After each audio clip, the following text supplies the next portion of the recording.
This Tigard City Council and Local Contract Review Board meeting to order. Deputy City Recorder Raymundo, please call roll. Councilor Wolf. Here. Council President Hu. Here.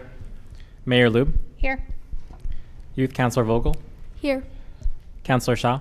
Here. And Councilor Singh. Here. Thank you. If everyone will stand and join me in the Pledge of Allegiance.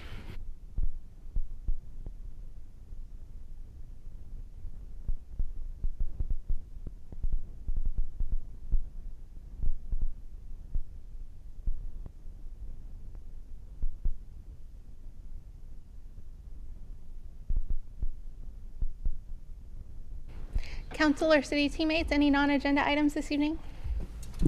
Nothing from us, Mayor. Thanks. Nothing for us. Okay. Seeing none, we will move on to public comment. If you'd like to comment by phone, please call in now to get into the queue. The phone number is 503-966-4101. Anyone in person wishing to comment, there is a sign-up sheet at the front of the room. Please sign up so you are on the list. We will start off with follow-up to previous public comment with Assistant City Manager Nyland. Good evening, Mayor and City Council. I'll make this brief as once again you have a full agenda. So at last week's council meeting, we received lots of public comments. We received 31 written comments. We had 14 people provide testimony in person, and we had 2 callers. The topics range from the Beaver Strategy Project to fireworks and, of course, the Safe Parking Program. Lots of perspectives, opinions, and questions. The team is working on responses, and if those haven't gone out yet, they will in the next day or 2. So I will, again, keep it short. That is my report for this evening. Thank you so much.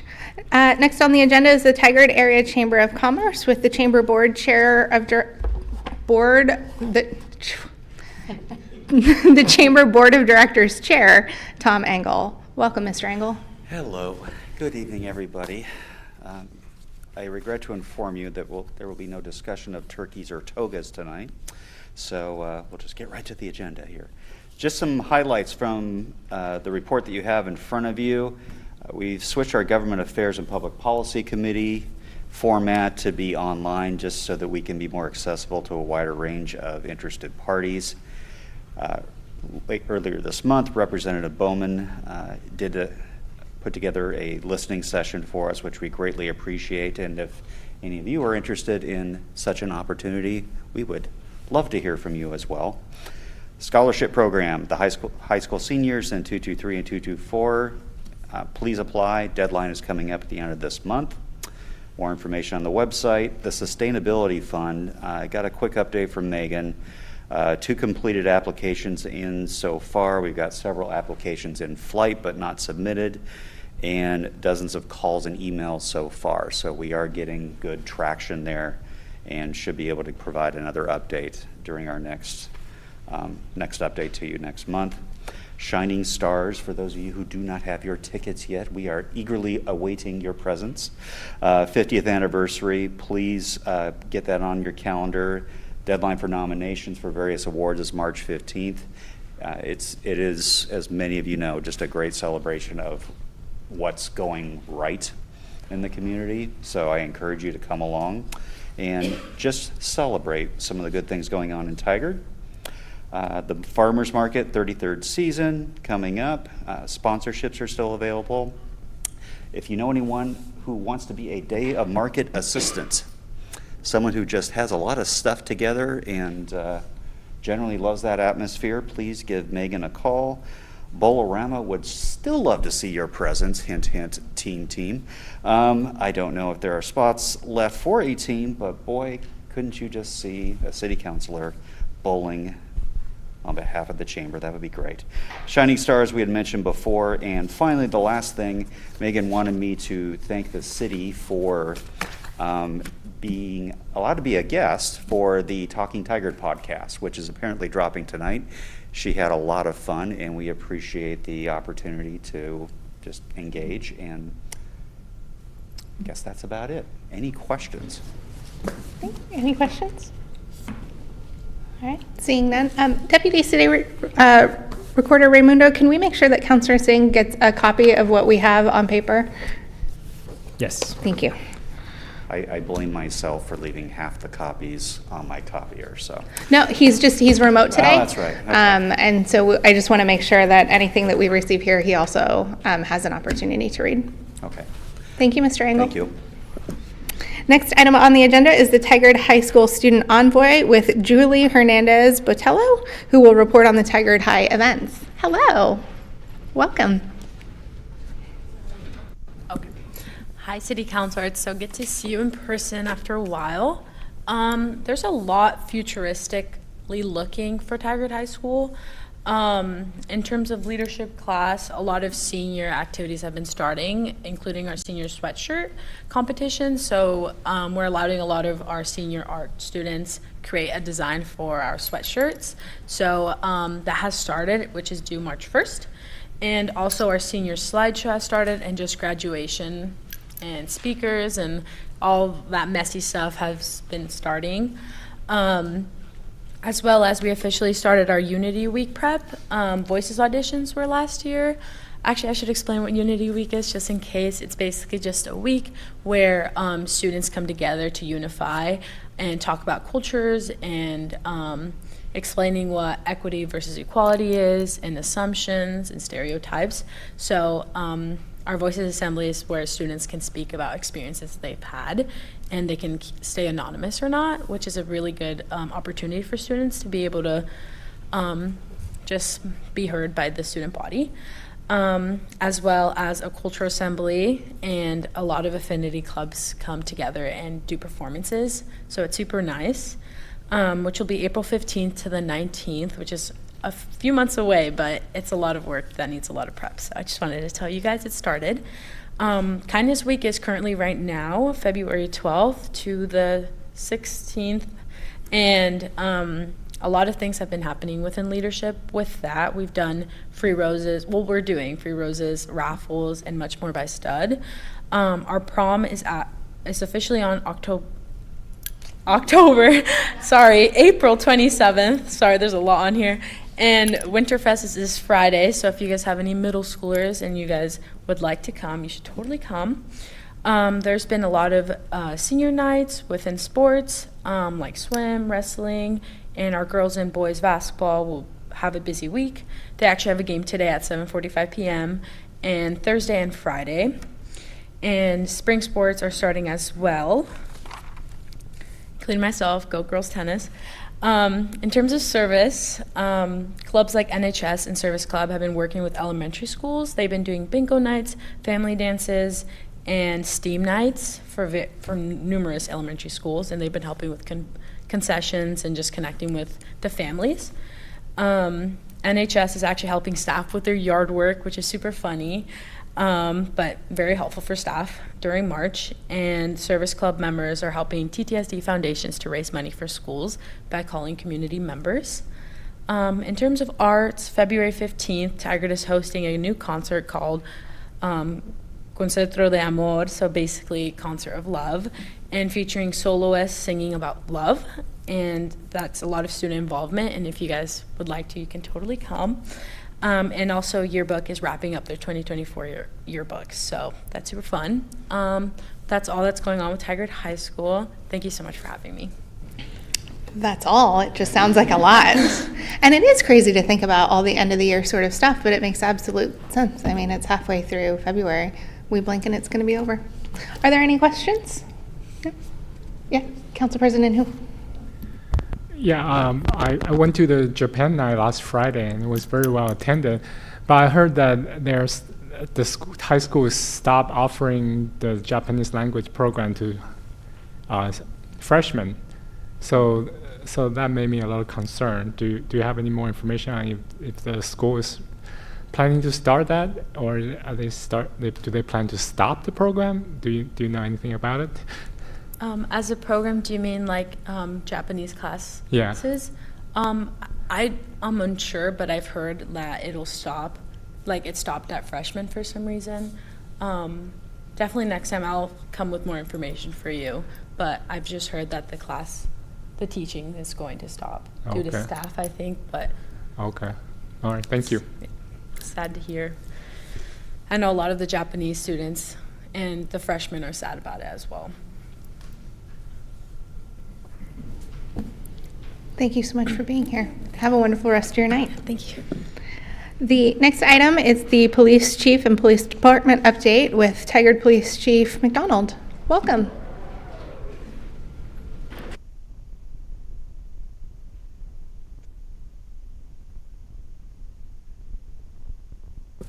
Thank you, Mayor, members of council.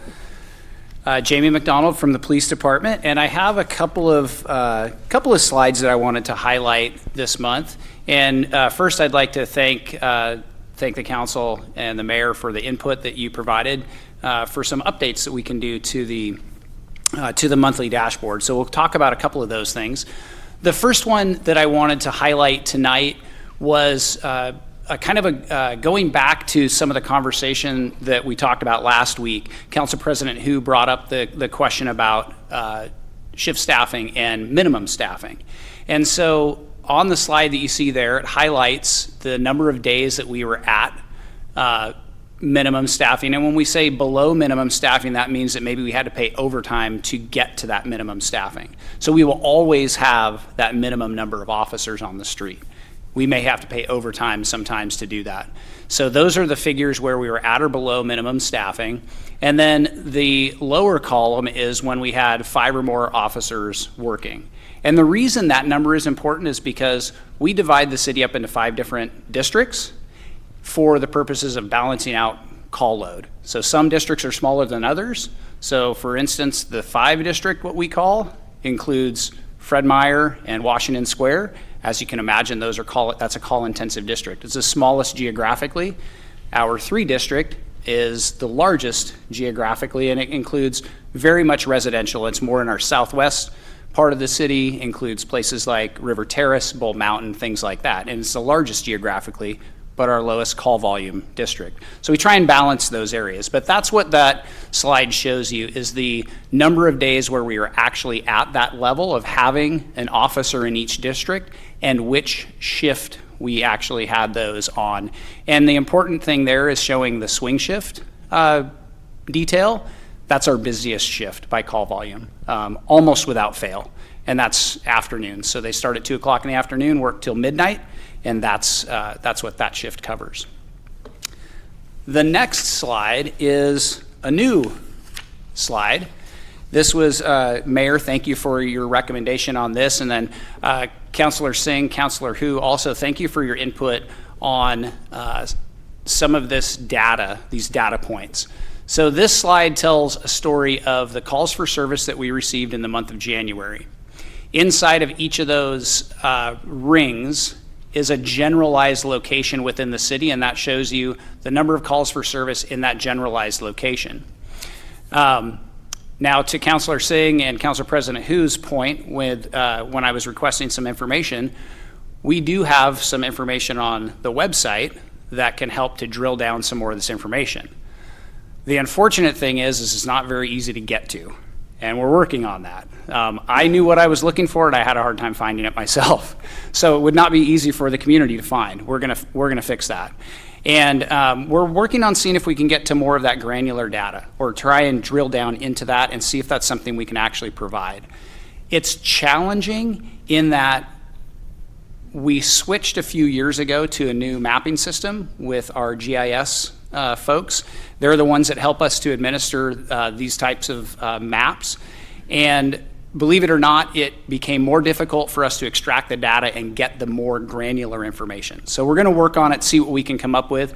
But I don't know, maybe I can do an interactive display with my computer skills not being top notch to kind of display it at a future council meeting to show how the community could use that to find some things that would be maybe going on in their community. And it is pretty user friendly when you get into it. But nonetheless, it's going to be something we're going to make easier to find. We're going to put it on the transparency page that we have on the police department's part of the website. And it's user-friendly where somebody can go in and access that through the web link and then hit some of the parameters that are within that. So that should help to allow people to find that information. And then I think the last thing I want to hit on is in our efforts to continue our hiring, we will be swearing in a new officer week after next. We hire another officer. He starts the 26th. So Officer Olson will be joining us, and exciting news, he will actually be starting the academy on April 1st. So in almost, I guess, sprinting fashion, as what we've seen over the last couple of years, he will only be waiting just over a month before he goes to the academy, which is a far cry from Officer Osorio, who is still at the academy. I think he's in the longest academy class yet because he's had all of the holidays.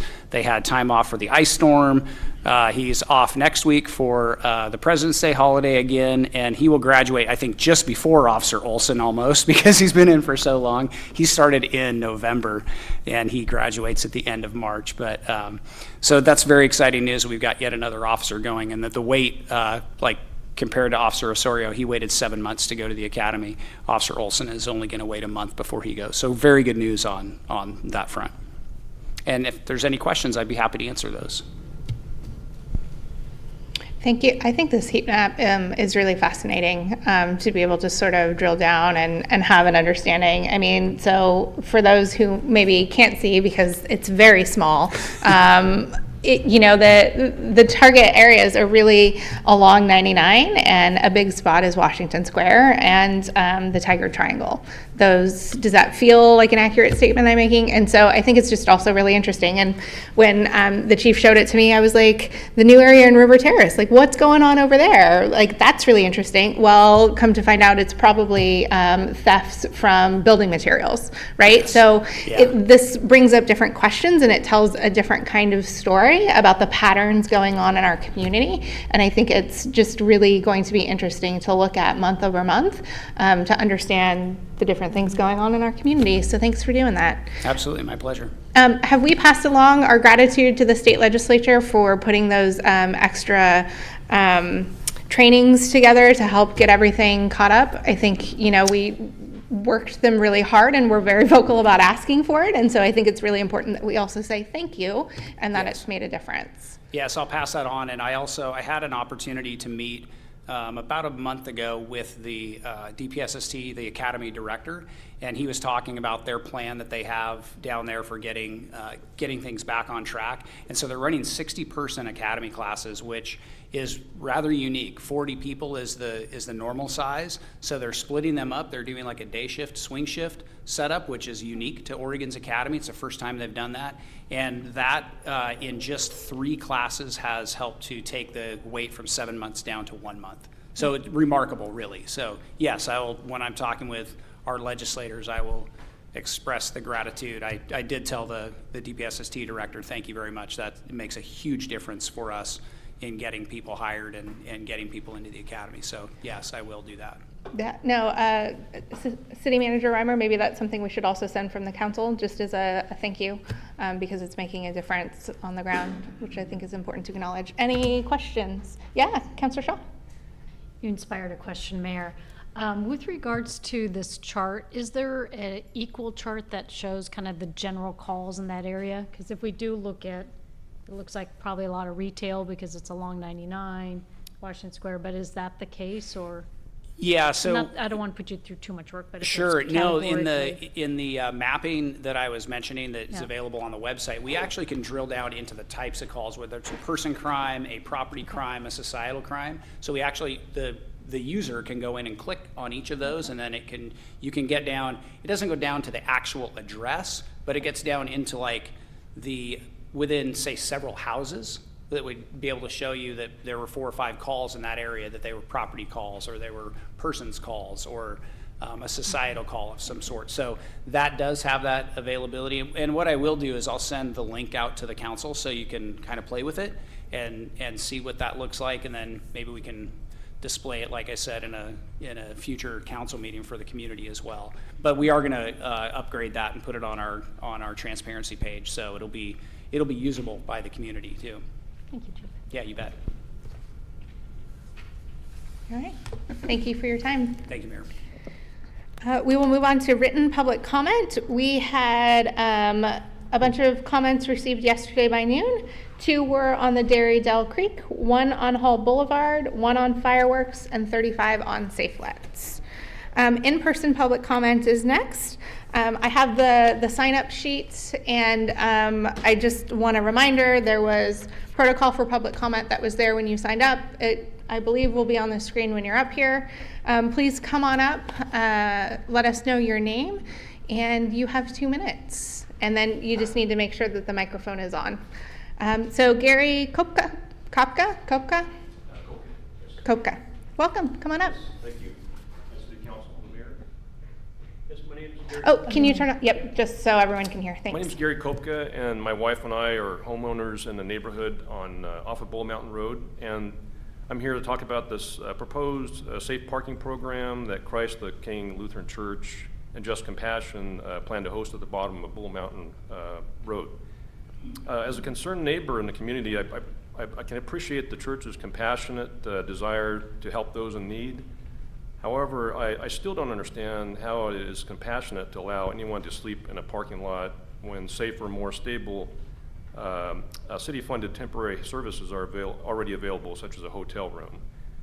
We have already seen in the local news how other such safe parking programs organized by Just Compassion and nearby communities have brought up serious concern regarding safety and security. Those of us opposed to this plan are concerned that there's an additional increased risks for our families being exposed to dangerous activity. If this plan is to proceed, I implore the city officials to consider using other publicly owned property safely distanced from our homes, schools, and churches. And we appreciate the City Council giving us the opportunity to talk about this in this forum. And I ask that we keep the discussion going and keep it as transparent and public as possible. So thank you. Thank you, Gary. Severin Hamilton. Welcome, Severin.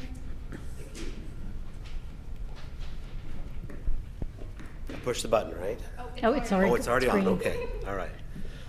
Yeah, so thank you again for the opportunity to come and speak. I was here last week, and again, concerned about the safe parking program, its location, and what the criteria were for selecting that location. I did get an email from Kim Azell today thanking me for my concern and my interest in the safe parking program. I do hope that that turns into more of a conversation and not just an email with links. I do hope that there's criteria established. If there hasn't been criteria established, I know this is a conversation that has been going on that the public is now just being made aware of.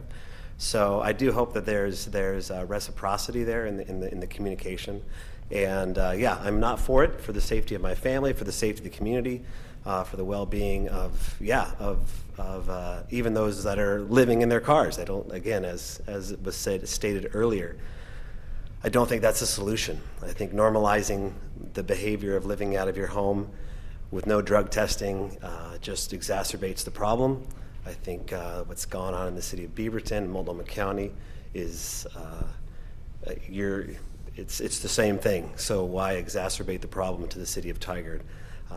So I'm grateful for the opportunity to continue the conversation. I do hope that it goes beyond just talking points. I would ask that it would be added to the agenda. And funding for it would be talked about. How is the council going to vote on that? How do these things happen? So continued conversation. Thank you again for taking your time. Appreciate it. Thank you, Severin. Thank you. Megan Hamilton. Welcome, Megan. Thank you, Mayor and City's Council. I came prepared for 60 seconds, so I'm happy to have You've 2 got a minutes. full 2 minutes. I mean, I do have to rush through it. If Thank it can you. feel luxurious to you if you'd like. I'm a new resident to Tigard. My husband and I moved here from Southeast Portland just a year ago, February. And we were happy for that move from Southeast Portland to here for many reasons. We have friends that are in the service, the one that he is in the service industry, and she was a school teacher and chose to stay home after having a baby last spring. They have been living in a 2-bedroom apartment with a roommate, but the roommate moved out, and they quickly realized that they could no longer afford their apartment. They were facing houselessness or a move out of the state. At the rate their expenses were set, they know they'd only be able to afford their apartment for 4 more months. We approached them with the idea of finishing out our unfinished basement in our new home, older, new home, to give them space to live so they could stay in the community. We've been working on this since November, and they're set to move in by the end of the month. We felt like we were trying to be a very small part of the solution to the housing shortage and spent the money to that end. And now we regret that we didn't keep the money to protect our family's privacy and security by building a taller fence and installing a better security system. You see, we share a fence line with Christ the King on Bull Mountain. We are the only home soon to house 2 young families that shares a property line with a short chain link fence with the church. But I see dozens of other neighbors, including children, from the apartment complex in, around, and through that back parking lot at all times of the day, especially last summer. I have specific asks of the council this week. I just ask that you explore public property within safe distances from homes and schools for the proposed 3 safe parking projects in Tigard. Please consider only funding locations outside of a reasonable radius of schools and homes. Create qualifying criteria tied to location for the projects in order to obtain city funding. And lastly, I ask that you create an open house online forum for us to continue to share our voices. We have not been able to fully participate to date. We desire for all Tigard neighborhoods to be safe and flourishing, and we'd like to participate in the conversation as to how best locate, design, and operate these safe parking sites in a way that serves the community as a whole. Thank you, Megan. Daniel Thompson? Welcome, Daniel. Come on up.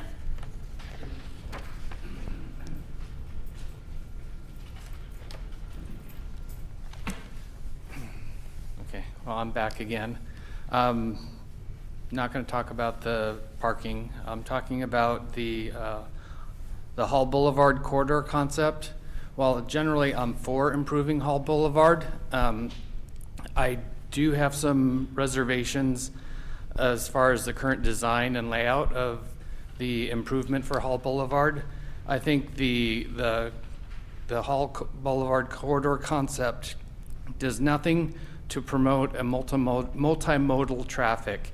Instead, it prioritizes pedestrian traffic at the expense of vehicular mobility.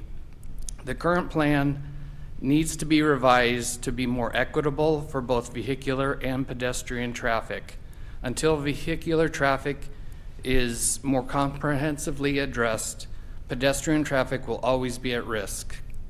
So I think the council needs to revisit the plans and layouts and look at something that's more equitable for both vehicular traffic and pedestrian traffic that will make both safer. So far that's not really being addressed, and it's just being ramrodded down without really being evaluated. So I just think council should revisit that whole concept. But thank you for your time. Thank you, Daniel. Mavis Dudley? Welcome, Mavis.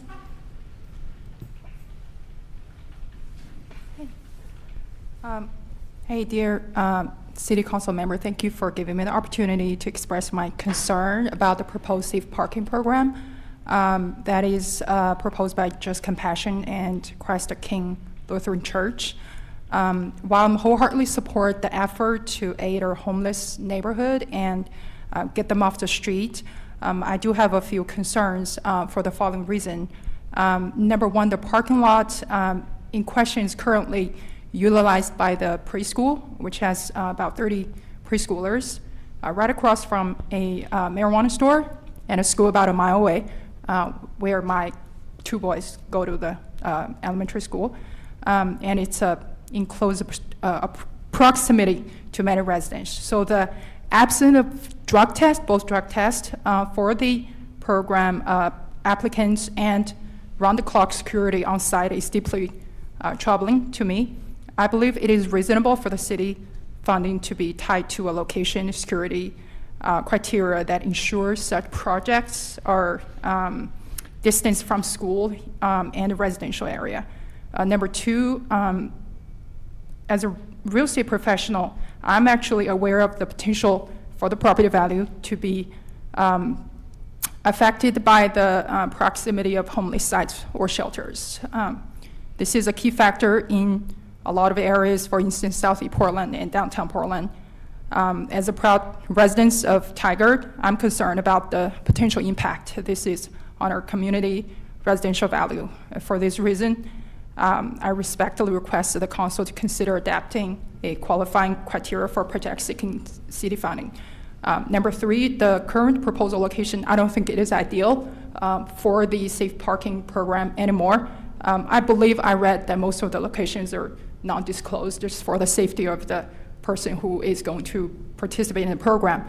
As of right now, it's just not non-disclosed anymore. And also it's right in the center of 2 very busy streets, which is Highway 99 and Blue Mountain Road. So it's very loud, it's very busy, and I just don't think it's the ideal location for the people who's gonna live in their car through the night. So with all that being said, I wanna ask the city to please consider some other public locations, for instance, the City Hall parking or even police station parking, utilize them over the night. For one, it's easy to monitor the activities on the sites, and yeah, and I think it's also for the safety of the local neighborhoods. That's all I have to say. Thank you. Thank you, Mavis. Mr. Thornburg, are there any phone callers in the queue or anyone wishing to testify by video today? There are no callers in the queue, and there are no video testimony. All right, thank you so much. City Manager Reimer, you are up with your City Manager report.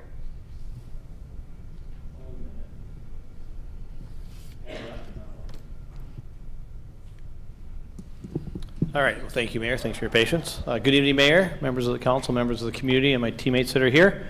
Just a few updates, and the first ones will be focused on working with our unhoused residents in our community. I'm happy to report to all of you, that we will be starting very soon, potentially even next week, working with Open Door Supportive Employment Program. And they will be starting a weekly litter cleanup around the library and encampment cleanups as needed throughout the community. The Supportive Employment Program hires individuals who are experiencing houselessness to give them an opportunity to find a sustainable path forward for housing by gaining some income through this program. Thanks to Metro for funding this and working with us. Also want to thank Washington County as well as partnering with Open Door. Another thing that we're going to be doing is, since we put our time, place, manner in, most individuals have been following the different timelines that we've put in. Some have been leaving a few things, and we've had some site degradation, so we will be working on weekly cleanups throughout that area as well, just to make sure that we provide services to those that are experiencing houselessness and protect city assets at the same time. And so I'm just excited for that to be starting up here very shortly. I also want to address some of the comments that were made today. We very much want to continue engagement with the community on the topic of safe lots. And one of the things that we're working on with our strategic initiatives manager, Kim Azell, is within the next, I'd say 4 to 5 weeks, date still to be determined, looking at having a discussion with the council. Obviously, the community will be invited and informed of this, to talk about the variety of services that are being provided to those experiencing houselessness, where the funding sources are, and then what role do safe lots play. And so really looking at, I'll call it the ecosystem and the services that are provided, and then start to answer some of the questions, have the dialogue that the community is asking for, that all of you are asking for as well. And so once we know that date, we'll make sure the contacts that we have, we'll make sure the community is aware of it as well. But anticipate that in March, in a March meeting. I'd say the mid to later March meeting. So. And then ending on another note, we always like to talk about what's happening at our great library inside the walls there as well. Thanks to our teammates, our director, Halstead, and others. We had a group of 18 Tiger Den Cub Scouts visit the library last week to really get a behind-the-scenes tour of how a library operates and to volunteer. And they got to see how our materials are processed, how we sort things. They also volunteered to help alphabetize the board book collection. So just another way of engaging our team, our community, working with them so they can really see how their government works for them. So more to come on the first items I said, and obviously more to come on what happens at our library. So that concludes my remarks, Mayor. Thank you. Are there any questions for the city manager? Okay. Seeing none, we will move on to the consent agenda. And as the local contract review board, the consent agenda is used for routine items, including minutes and approval of contracts or intergovernmental agreements. Information on each item is available on the city's website in the packet for this meeting. Items may be enacted in one motion without separate discussion. Council members may request that an item be removed by motion for discussion and separate action. Tonight on the consent agenda is the River Terrace 2.0 Community Plan Planning Services contract. Are there any questions or comments or a motion this evening? I move to approve the consent agenda as presented. I second. Is there any discussion? Seeing none, will the Deputy City Recorder please conduct a roll call vote? Councilor Wolf, Yes. Council President Hu, Yes. Mayor Lu, Yes. Youth Councilor Vogel, Councilor Shaw, Yes. and Councilor Singh. Yes. Thank you. The motion is adopted by unanimous vote of the council. Okay. Next item on the agenda is the fiscal year 25 budget supplemental request, number 2, with Budget Manager Plath. Welcome.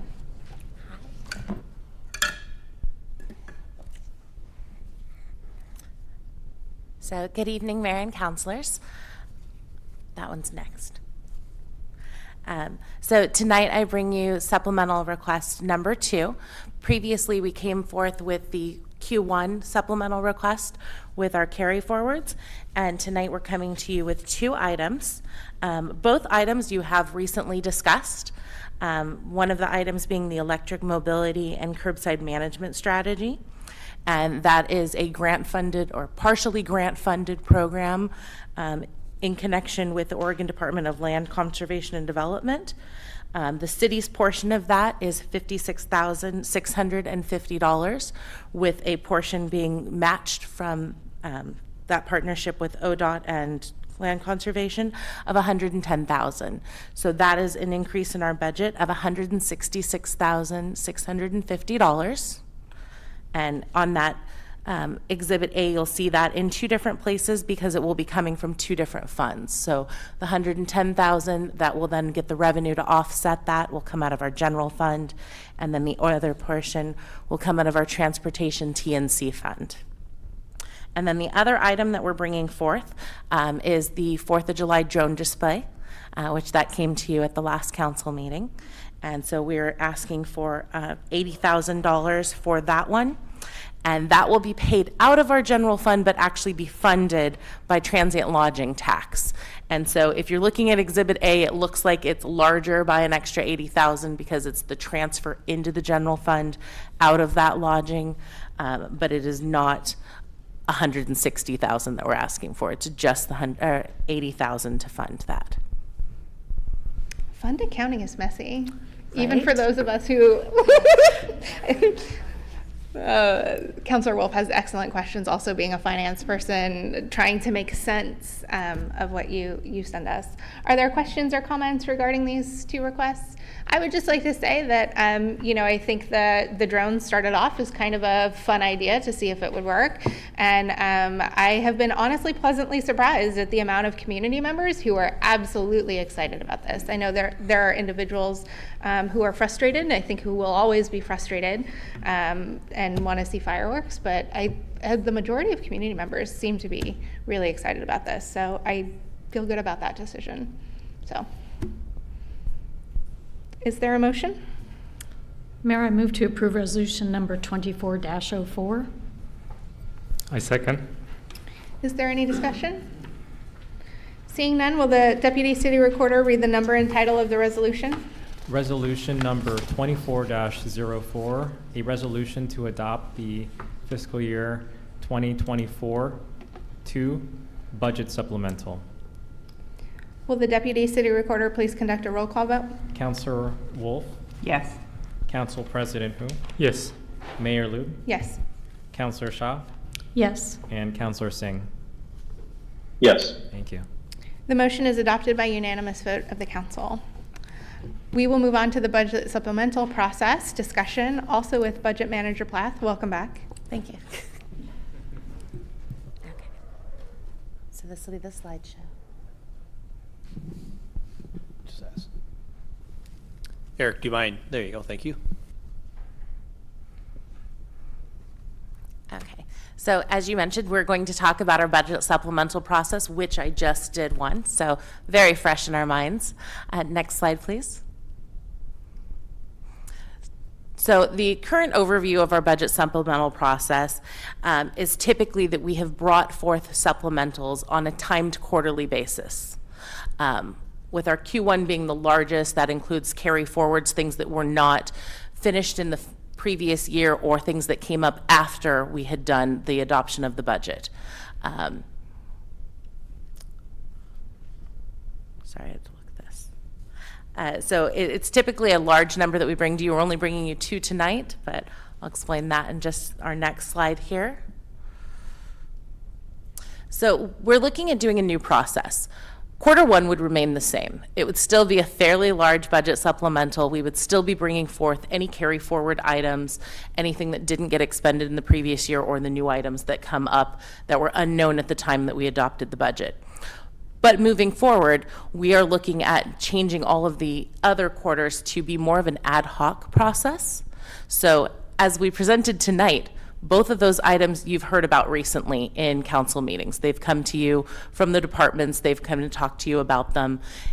We're looking to match up the funding request with that discussion, so that last week or 2 weeks ago, when the drone discussion came up, that we would then put the resolution directly behind that. So you would talk about the item, do the approval for the item, and then also have the budget supplemental request at that same time.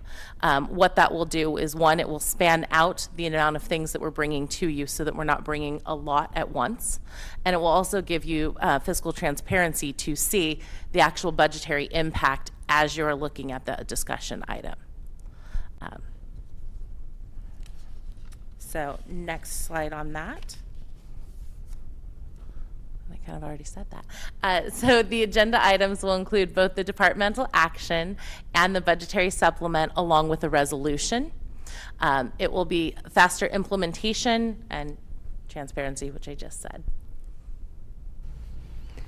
Are there questions or comments about this process? Feedback? Yeah, Councilor Wolf? Thank you for the conversation. I guess as I'm thinking about it, what I wonder is most things make sense, and it would likely get approval from council to move forward. But I wonder, just for great questions or wonderings that pop up that allow for clarification, if it makes sense that we have that conversation, allow, for whatever reason, a community member or someone else might have feedback. And if everything works well, then it's just put on consent for the next week. Given the fact that we meet almost on a weekly basis, I respect clean it up. Let's keep things timely. And then if it's on consent, it doesn't require you guys to come back and present again. But it allows for that kind of conversation or timeliness to, or time, I guess, still wanting to be timely. So that's my only thought about doing that. It makes me a little bit nervous to do back-to-back. I'm just curious, are we allowed to do anything budgetary like that on the consent, or does it need to be a standalone item? Because we've never done it that way, I think. Yeah, I think it depends on some of the thresholds.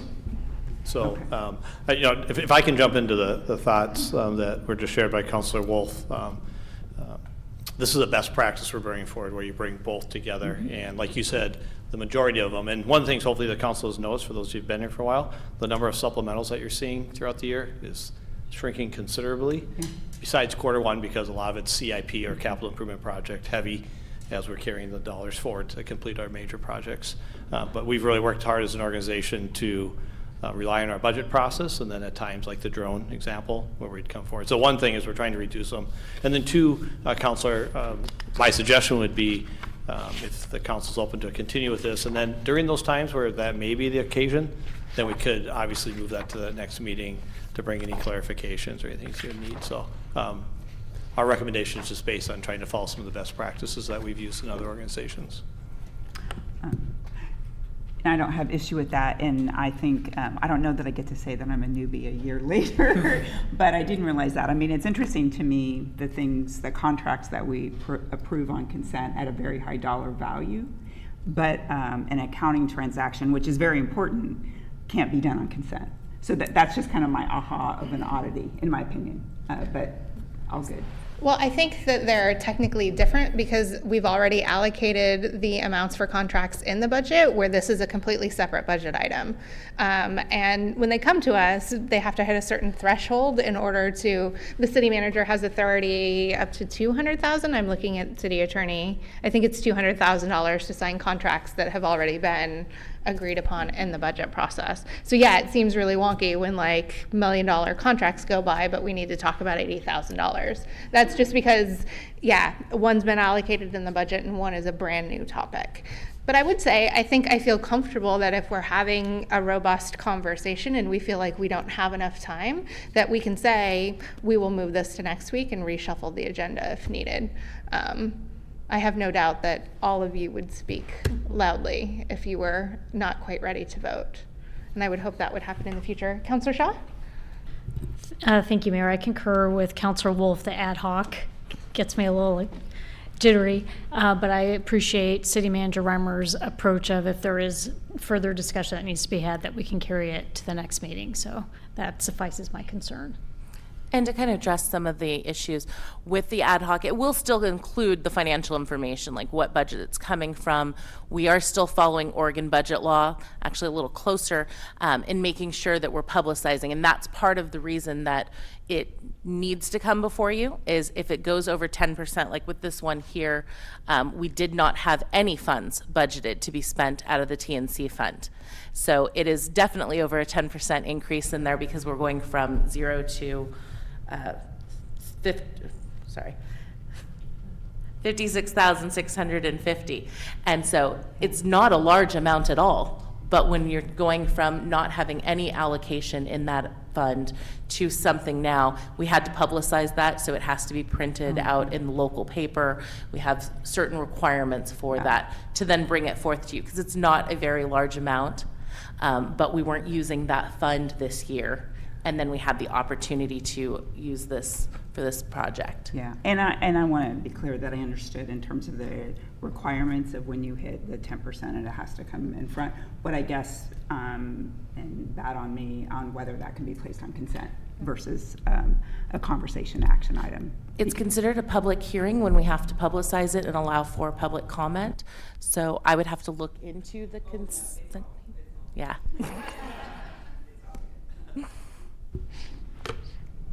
Is there any further discussion or a motion on the process?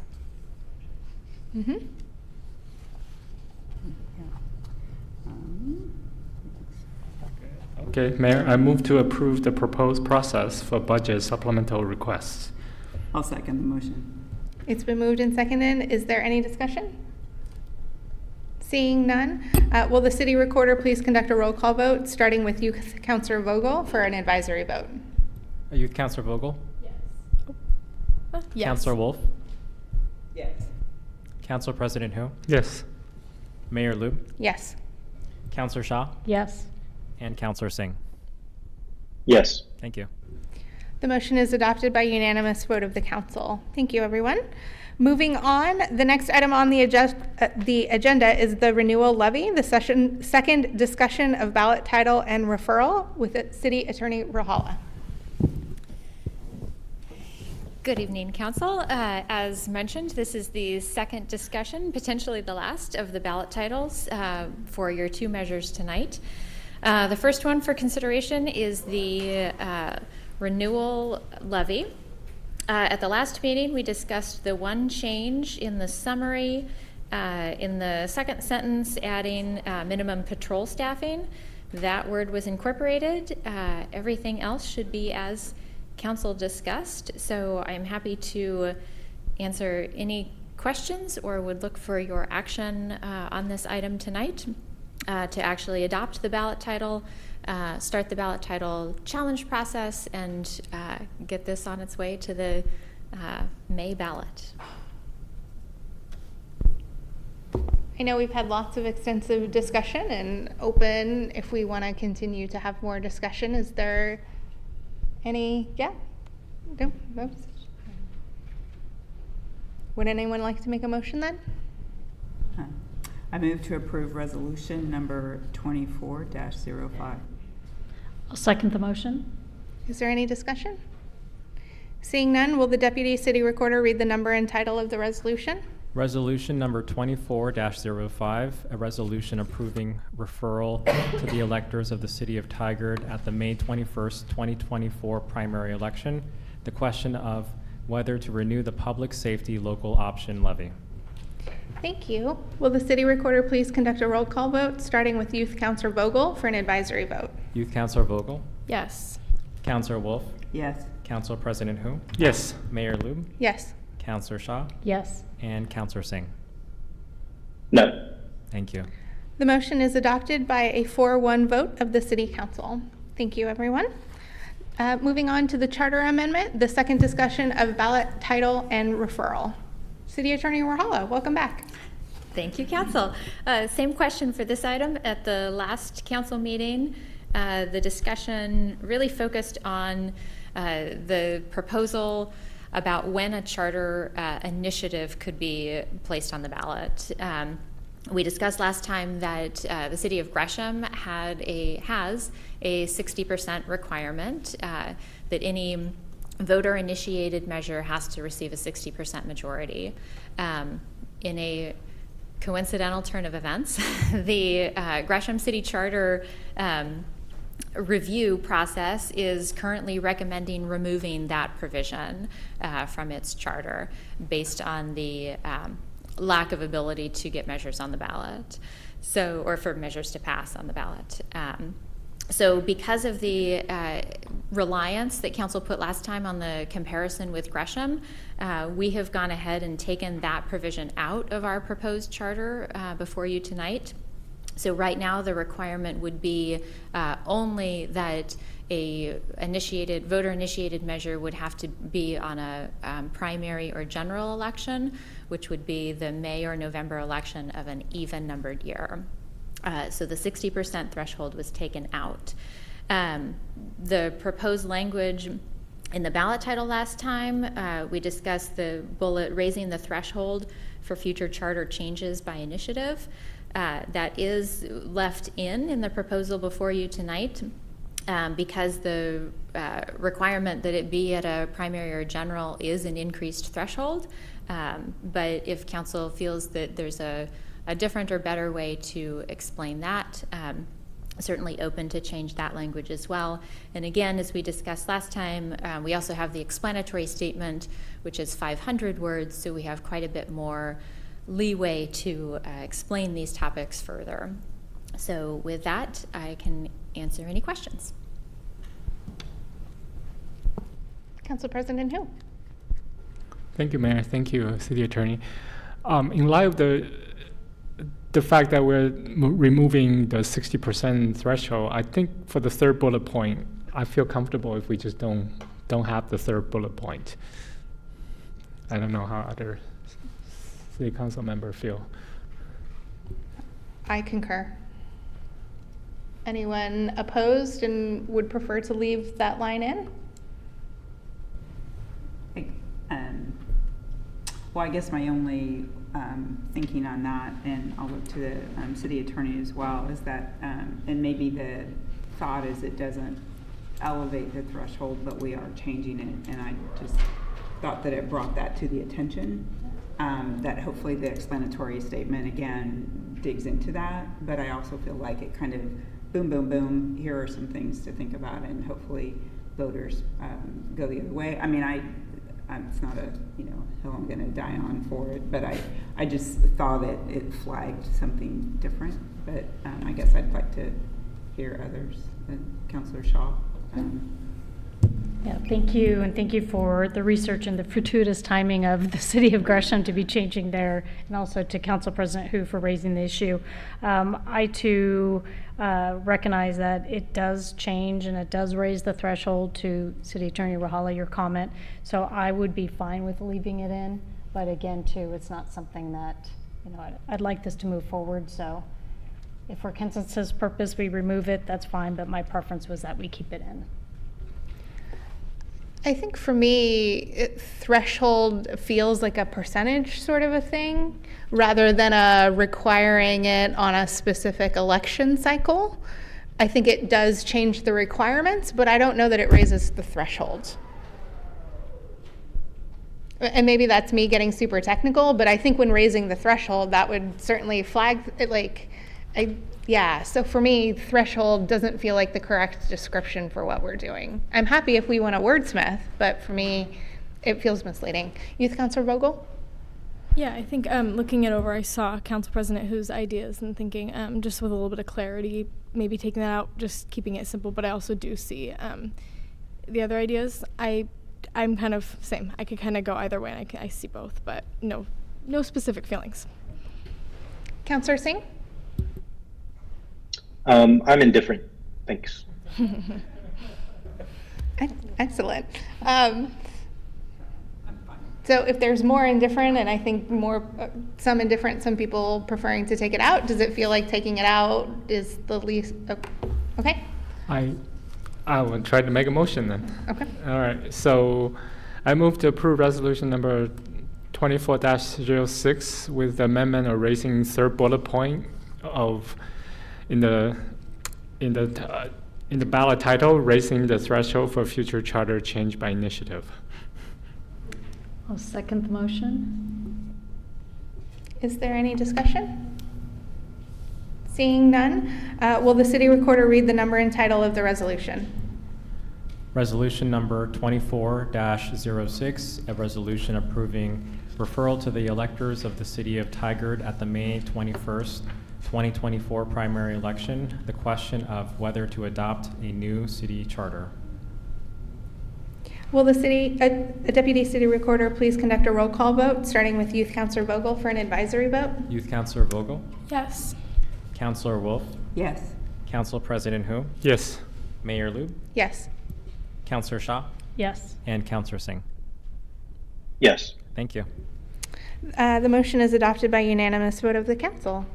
I just want to take a minute to acknowledge how momentous it is. For the first time in Tigard's history, we have voted to move to, ballot to have a look at our charter and propose a new charter. It's a really big deal. Thank you for all your hard work. And thank you to the community members who spent 8 months in discussion to create this. So I think it's really a momentous big deal. All right.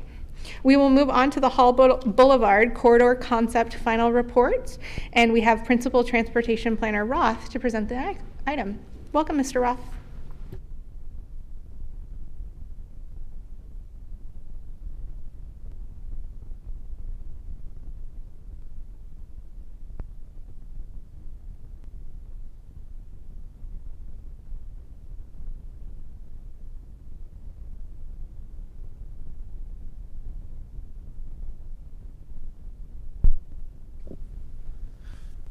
Good evening, Mayor Lube and Tigard City Council. I'm Dave Roth, Principal Transportation Planner.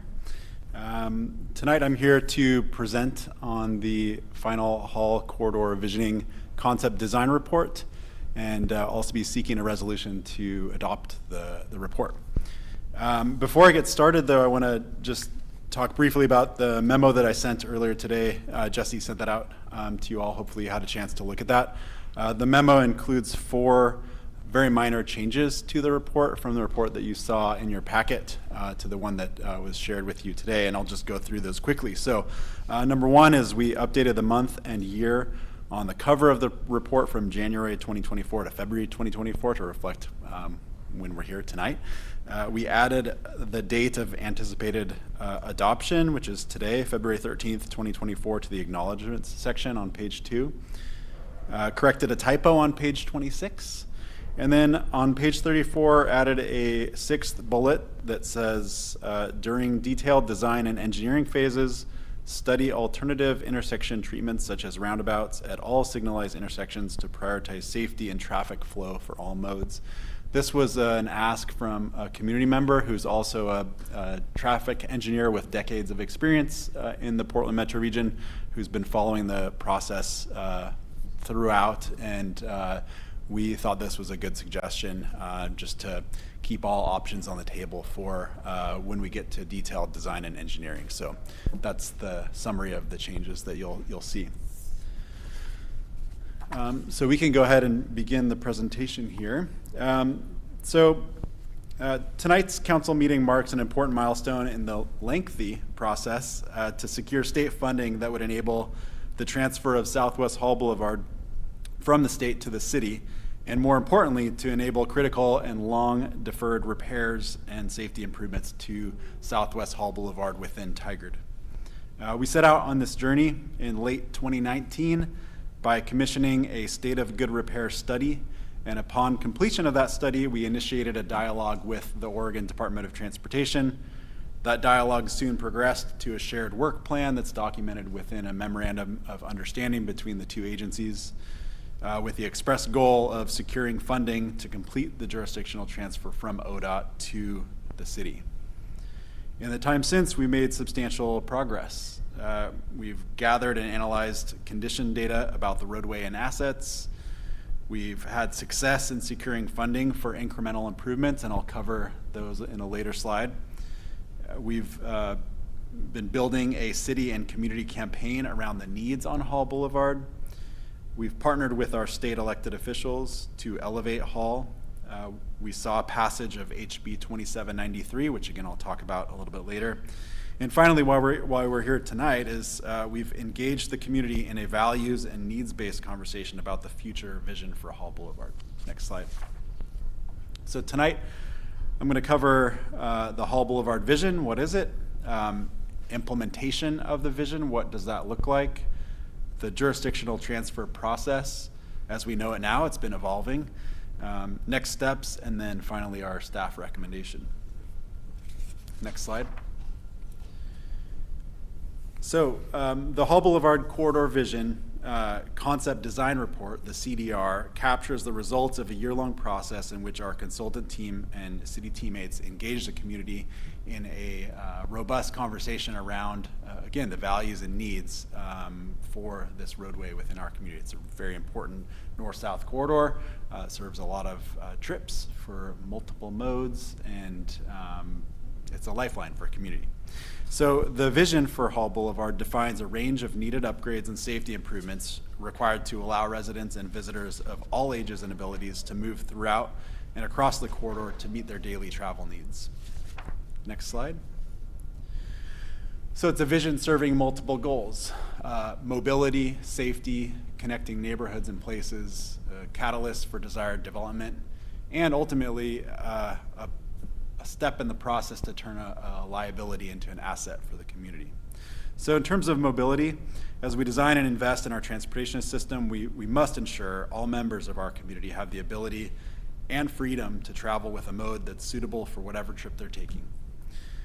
In terms of safety, this proposal in the report tonight is aligned with the Tigard City Council's recent commitment to safe systems approach to transportation safety. The Hall Boulevard vision recommends safety improvements that account for human error and reduce the potential for serious and fatal injuries, particularly for the most vulnerable community members. Connections. Hall Boulevard in Tigard is a 3-mile north-south corridor serving the local community and points beyond. Land uses vary significantly along the corridor, and a future roadway design must serve the diversity of uses today and into the future. Further, Hall Boulevard connects so many of our neighborhoods with so many of our schools. The road must allow our youngest community members to get to and from their neighborhood schools safely. Then finally, in terms of a catalyst for desired development, we are anticipating and planning for significant growth in housing and employment in areas served by Hall Boulevard, such as downtown and the Washington Square Regional Center. Upgrades to the road identified in the CDR support multimodal access to these locations. Next slide. So in terms of the planning context, Tigard's strategic vision, current council goals, and Tigard's Complete Streets policy are all foundational to the Hall Corridor vision and CDR. The CDR is responsive and recommends solutions that support equity, accessibility, safety, and walkability. Next slide. The Hall Corridor vision and CDR are informed by Tigard's 2040 Transportation System Plan, its goals and policies, and its recommended projects. As such, many of the recommendations contained in the CDR are projects that have long been identified as needed investments in this current TSP as well as our last TSP. Our ongoing coordination with ODOT through the shared work plan and our combined work on creating State of Good Repair report helped to inform and establish the Hall Boulevard Existing Conditions Memorandum, which is at the back of the report. This coordination provided a venue for communications between key Tigard teammates and ODOT staff throughout the process. Finally, I should note that the many ongoing related work streams connected to Hall Boulevard.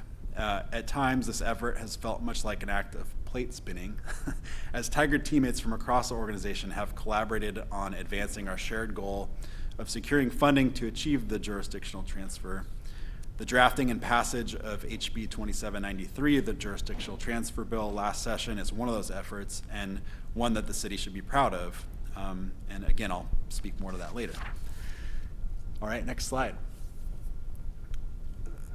So in creating the vision, we've got 8 points here.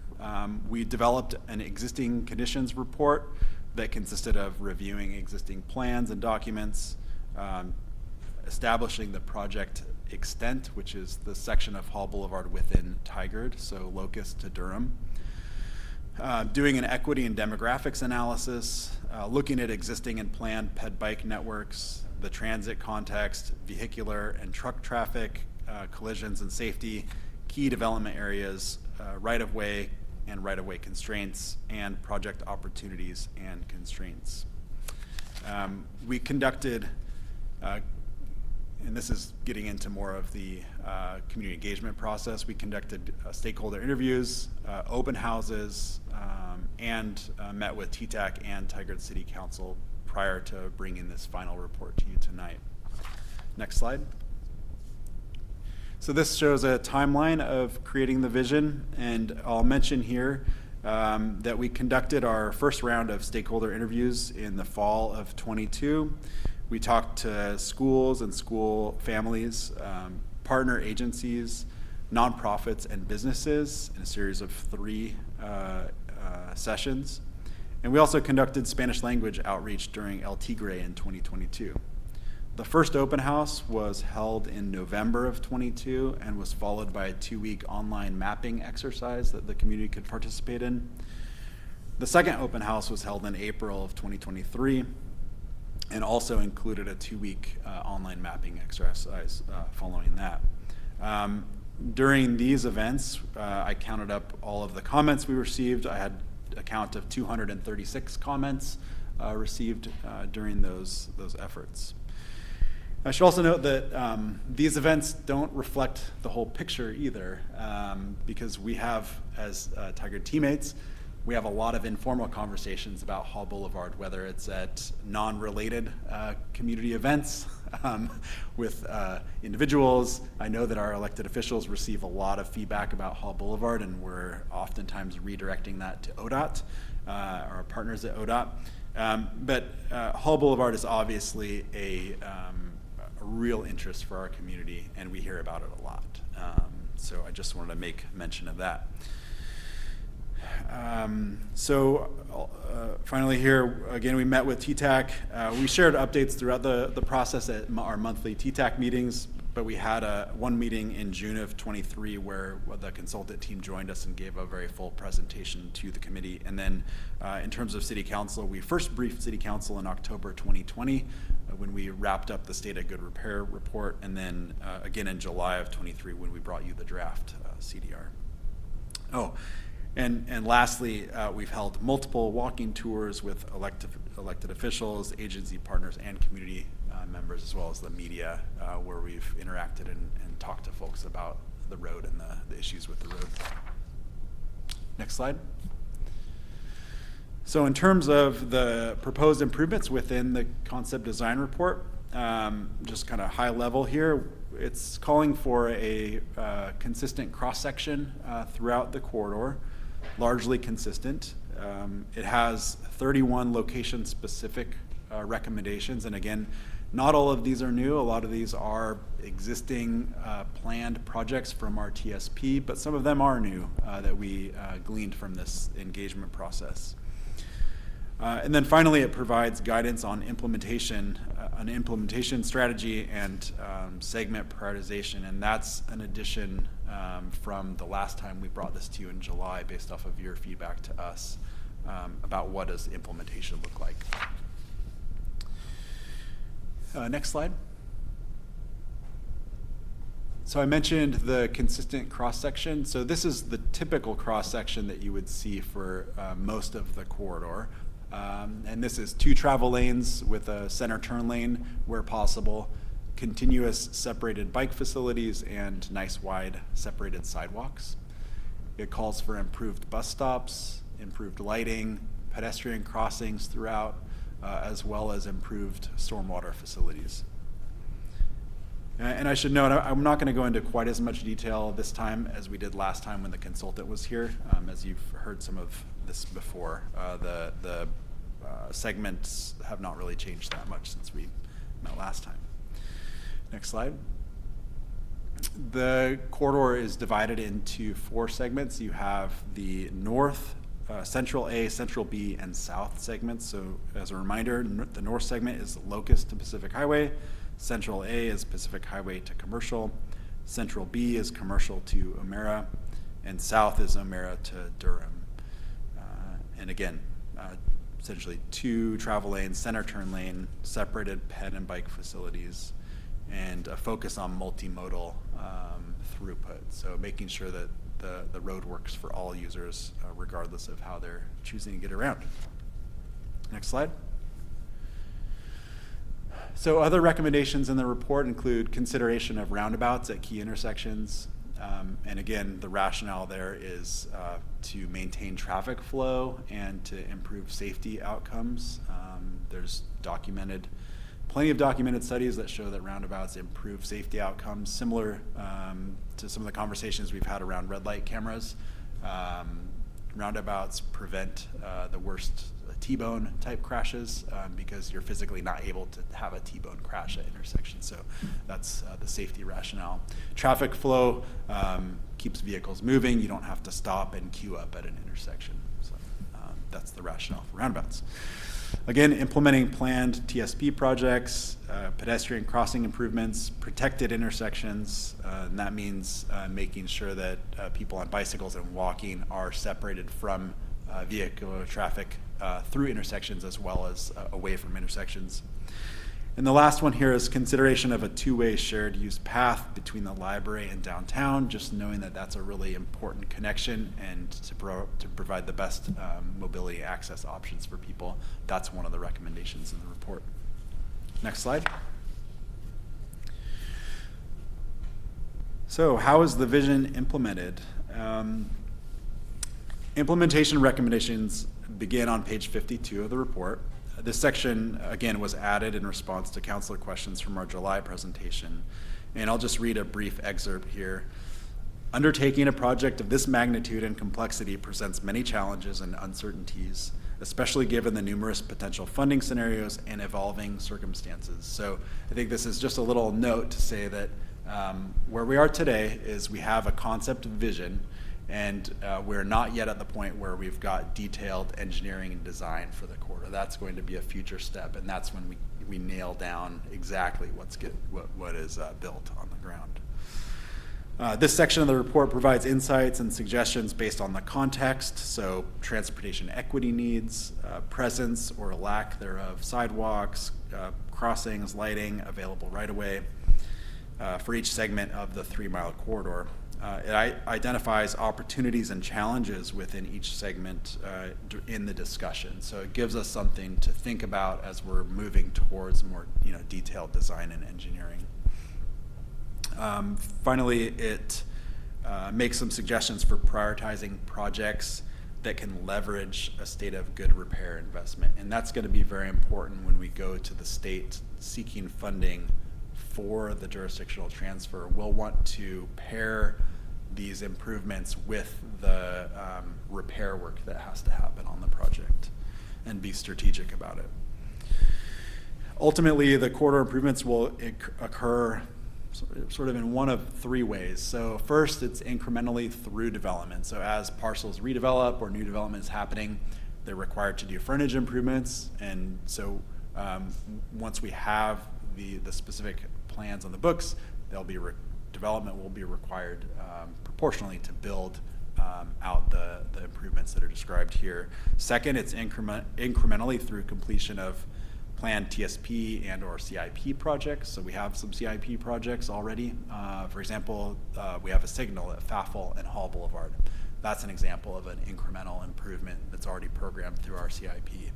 I should also mention that incremental improvements may happen through competitive grants or earmarks or other funding opportunities. And then finally, the last one, and that's what we're thinking about for this fall when we go to seek funding from the state, is a larger scale corridor project. And that's where we'll check off a lot of these projects in one fell swoop, hopefully.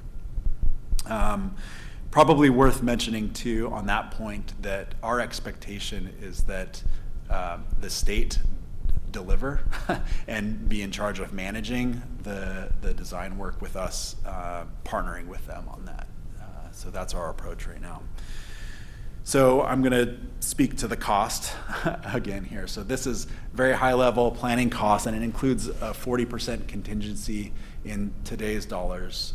It does not factor in inflation right now, so you could reasonably expect these costs to go up for every year that goes by, and we are not doing the work. So the design right away and utilities cost estimate is about $14 million, and then the engineering and construction is $91 million. And I know that's a big number. I had some sticker shock last time. That's if you do everything. And I want to just reiterate something here, that the CDR cost estimate will almost certainly differ from the funding amount sought from the new jurisdictional transfer process when we apply for that funding and the jurisdictional transfer in September. Adoption of the CDR does not commit the city or ODOT to implement all of the recommended project improvements at once. Okay, so I just want to make sure that's clear. Next slide.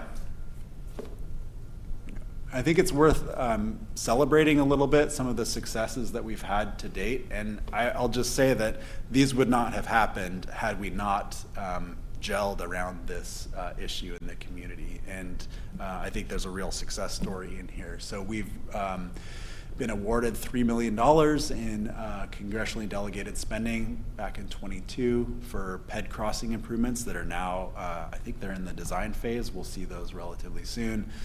We have a pending $1 million request for additional PED crossing improvements.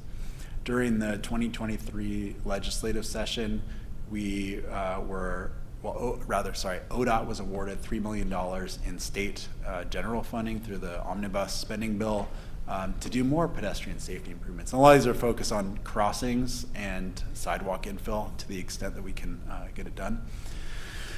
And the Oregon Community Paths Grant, we submitted and were awarded about $1 million to rebuild the Fano Creek Trail crossing of Hall Boulevard. So we've had some real wins linked to this work.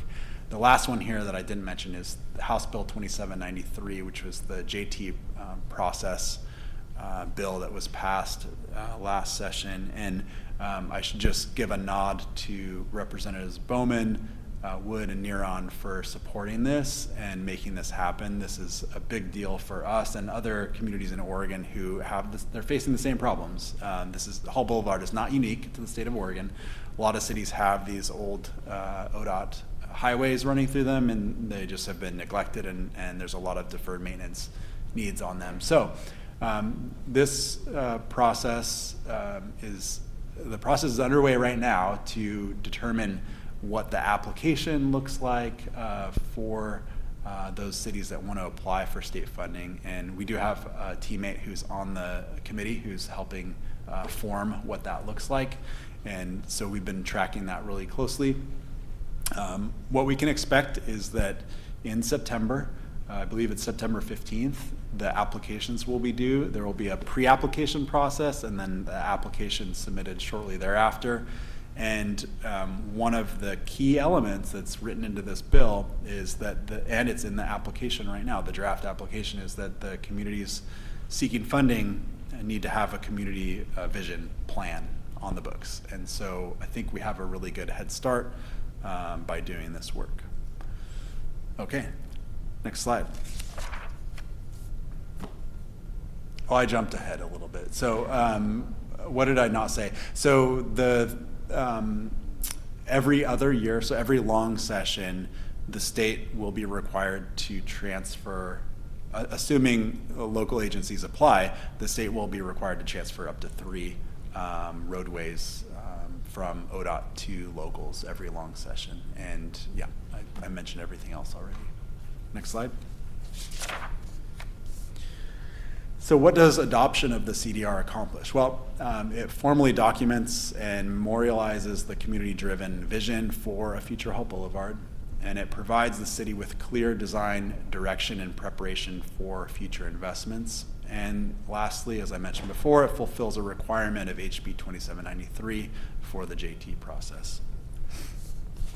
Next slide. So next steps, these are fairly broad, and this is sort of outlining a work program between now and September. We'll have a big milestone with the application due, and then there will be work continuing on after that as well. So we will continue coordinating with ODOT on our shared work plan. We're working on setting up our next set of meetings right now with the ODOT team. We'll begin working on the 2793 application, and some of the individual tasks include developing the scope of repairs and improvements. So we're going to have to be strategic for what we ask for, and it will be likely some subset of what you see in this report linked to the repair needs of the roadway. So we've got work to do. And then next is to develop an operations and maintenance plan. This is a requirement in the application. So we'll be working on that, and that's going to be needed information for the city anyway, because we're going to be taking on new O&M responsibilities as the owners of the future road. And then finally, we'll need to make necessary amendments to our TSP and the development code to codify the CDR requirements. So this is very similar to what we did with the Southwest 72nd Avenue corridor report, where we did a corridor concept, and then later on, then we moved those into the development code to codify them. All right, next slide. So the question before council tonight is, shall Tigard City Council resolve to adopt the Hall Boulevard Corridor Vision Concept Design Report? Next slide. And Tigard teammates recommend adoption of the CDR. And last slide, I'd open up to any discussion and Q&A. Any questions? Yeah, Council President here. Thank you, Mayor. Thank you, Dave, for the presentation. I don't know. I have a question about the word shall. I'm not a big fan of the word shall, so I might just vote against that just because you used the word shall. But anyway, yeah, thank you. As you said, this is a high-level visioning statement, and I want to acknowledge Mr. Thompson's public comment earlier today. But from what I read so far and what I've understood so far, everything he mentioned there is like it increase visibility, not just for bikes, but for car as well, and move traffic flow for car as well. And, you know, as somebody who drive and ride bikes on Hall, you know, wintertime drive more often, unfortunately. I personally, as a driver, will feel safer if bikes and pedestrians are far away from my driveway. So I just want to acknowledge Mr. Thompson's comment, and I don't know if you have any staff response at this point, but I don't expect any. But, you know, as you said, this is a high vision statement. So as we go forward with this, we'll have plenty of time for refinement and opportunity for more discussion. So I know Mr. Thompson is on the Tigard Transportation Advisory Committee, so, right? Town Center Advisory Committee. Oh, Town Center, oh, sorry. Sorry, but anyway, this will involve more public input. So I encourage him and any public member to continue public input as we move along. So I guess that's more of a comment, not a question. So thank you. Councillor Shaw? Thank you, Mayor, and thank you, Council President Hu, for those comments. I do appreciate all the hard work that Dave, you and your team have put in, and also the community members and the Transportation Advisory Group. I think it's key. The safety improvements are going to be vital. The consistency of the 3-mile corridor, as well as some of us who walk towards the library.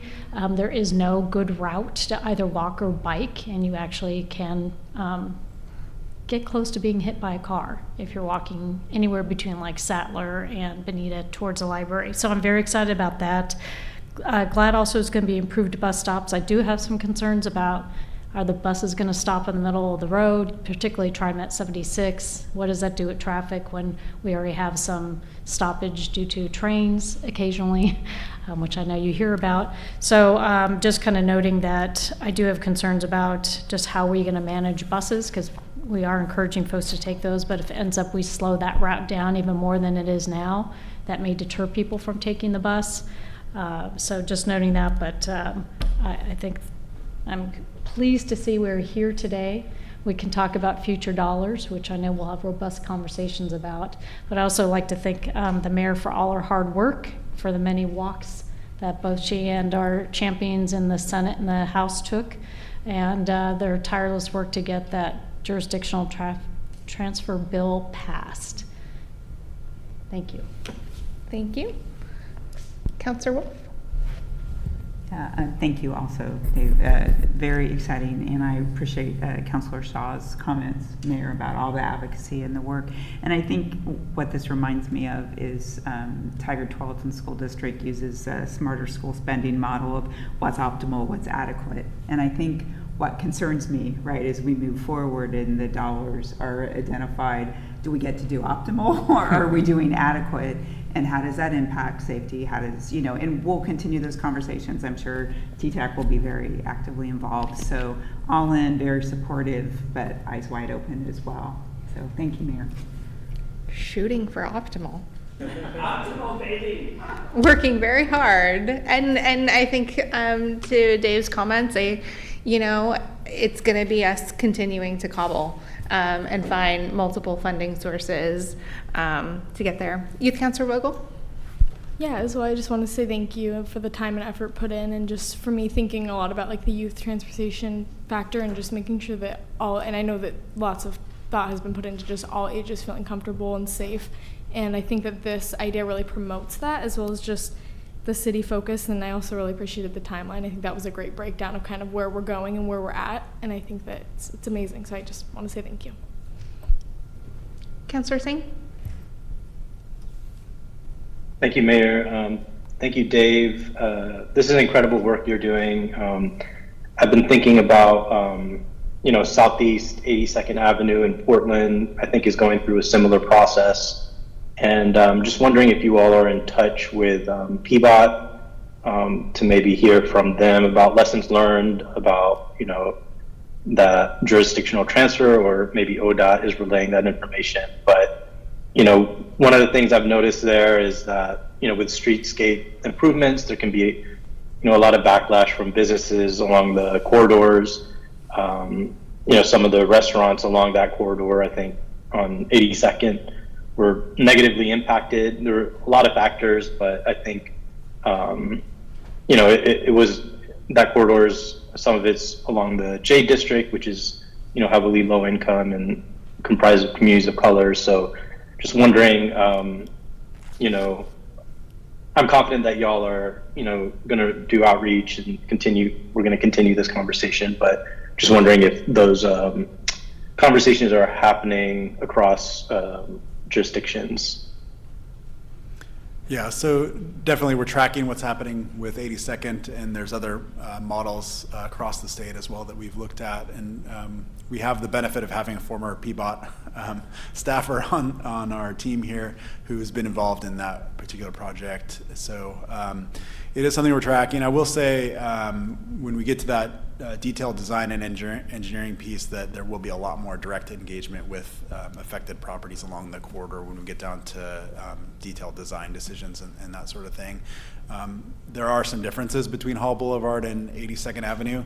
82nd Avenue is a much more complex roadway to redesign because of right-of-way issues, because it's a multi-lane, 5-lane road. It's a lot more challenging, and they're going to have a lot more significant access management issues to deal with, which is where you're seeing some of that backlash. I don't anticipate quite that level of,